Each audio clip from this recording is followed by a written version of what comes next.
नमस्कार। पत्रिका के आज के अंक में आपका हार्दिक स्वागत है। सुख, दुख, करुणा, विनोद, भावना, संवेदना, जीवन के लगभग सभी रंगों का समावेश होता है साहित्य में।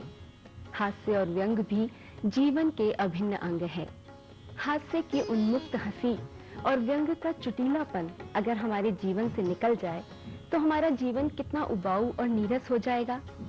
हमारा साहित्य भी जहां एक ओर गंभीर विषयों की विवेचना करता है, वहीं दूसरी ओर हास्य और व्यंग के माध्यम से हमें गुदगुदाता भी है और व्यक्ति और समाज की कुरीतियों पर करारी चोट भी करता है।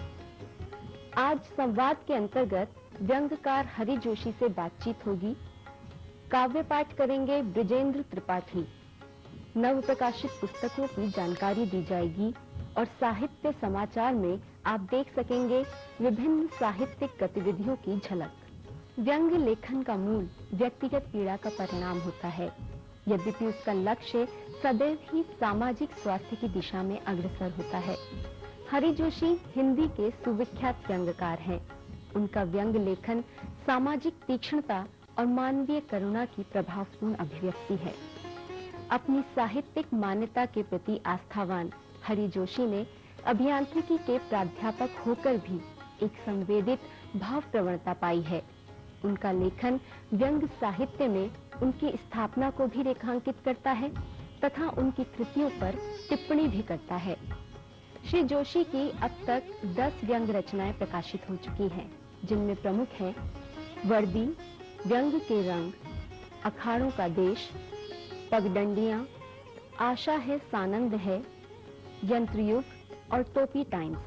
आज संवाद क्रम में श्री हरि जोशी से बातचीत कर रही हैं नयनी दीक्षित।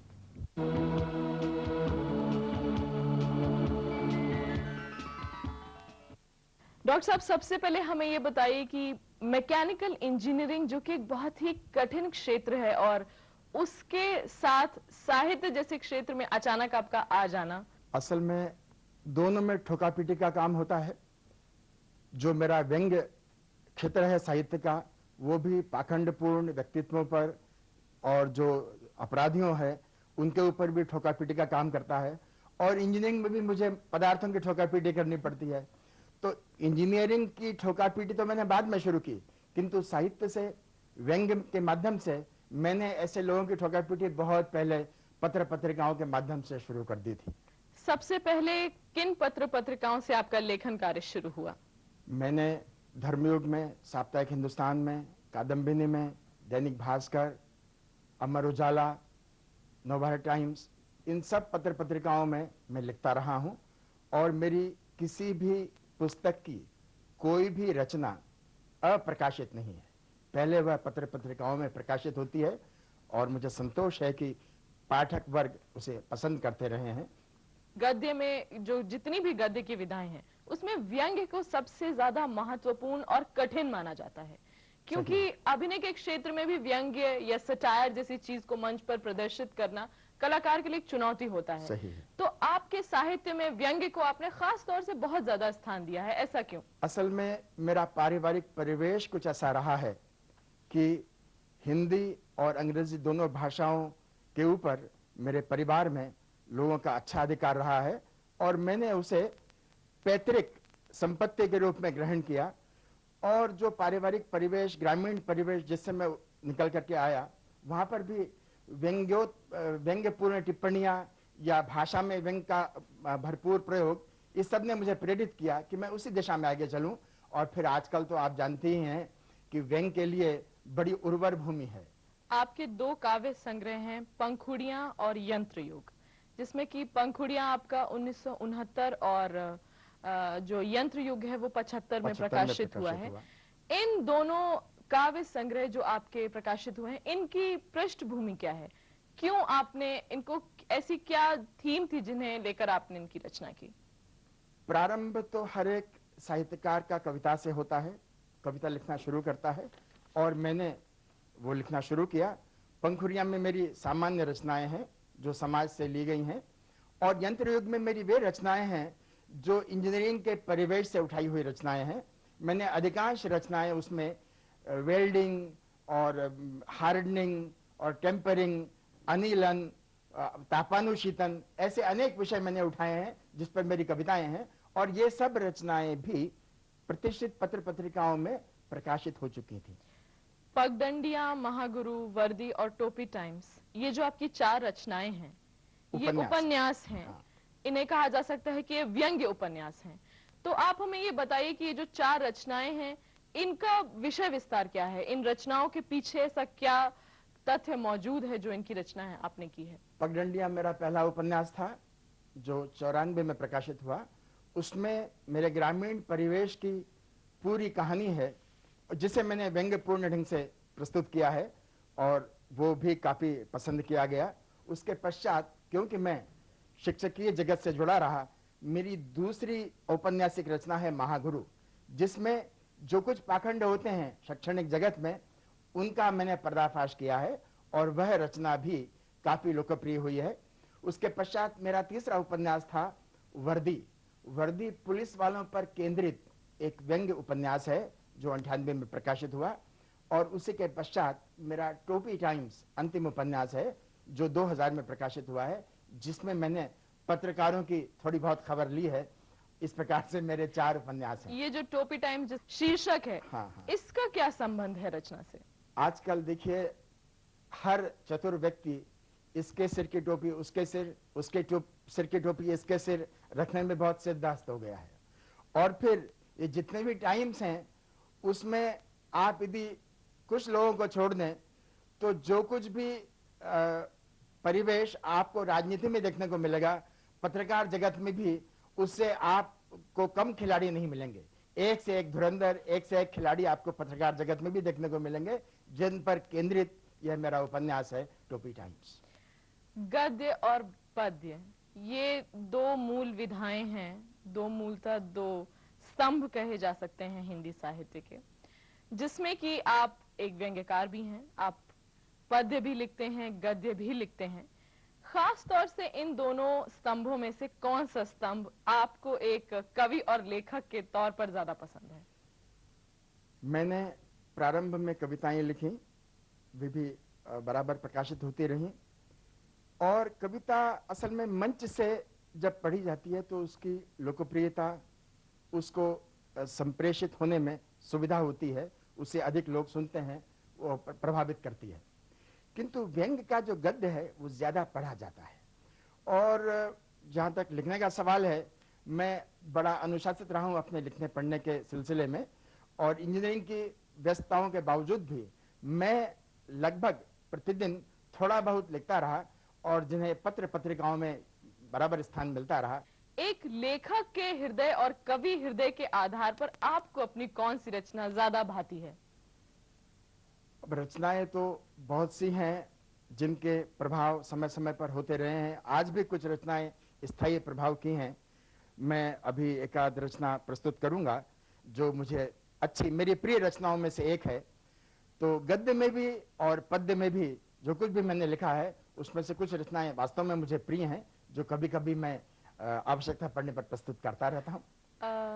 ऐसा हम लोग को ज्ञातव्य है कि लंदन में एक लाइब्रेरी है महात्मा गांधी लाइब्रेरी के नाम से, जिसमें कि आपकी 10 रचनाओं को, 10 पुस्तकें हैं, 10 पुस्तकों को स्थान दिया गया है। सही है। और इसके साथ ही एक आपकी रचना है स्कूटर कथा, जिसके बारे में हमने सुना है।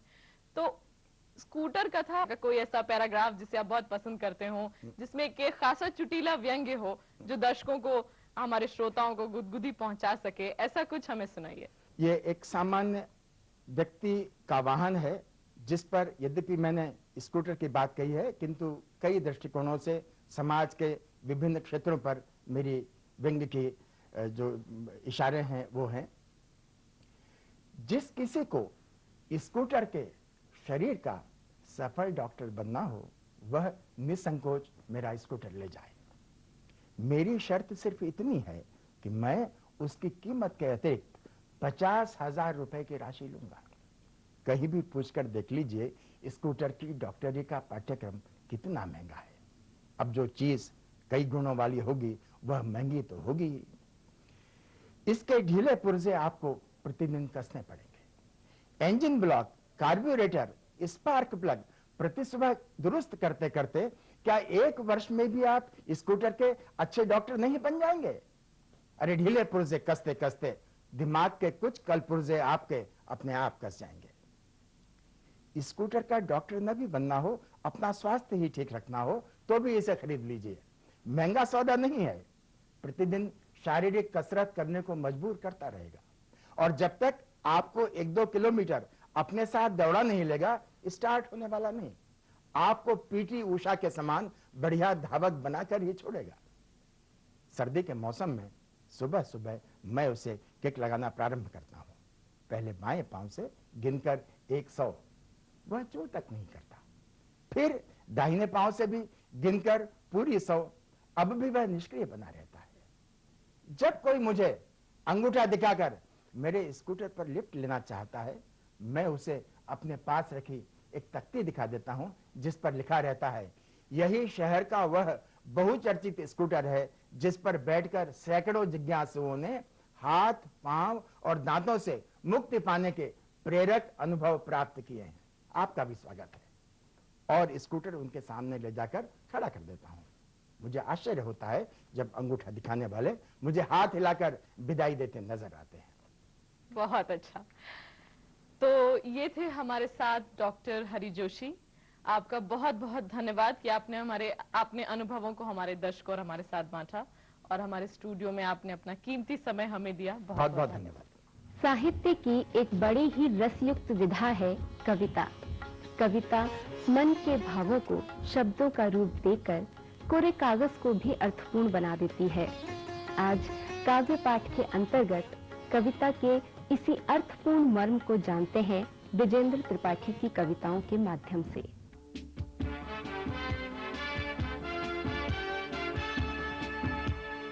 पहली कविता का शीर्षक है औचक।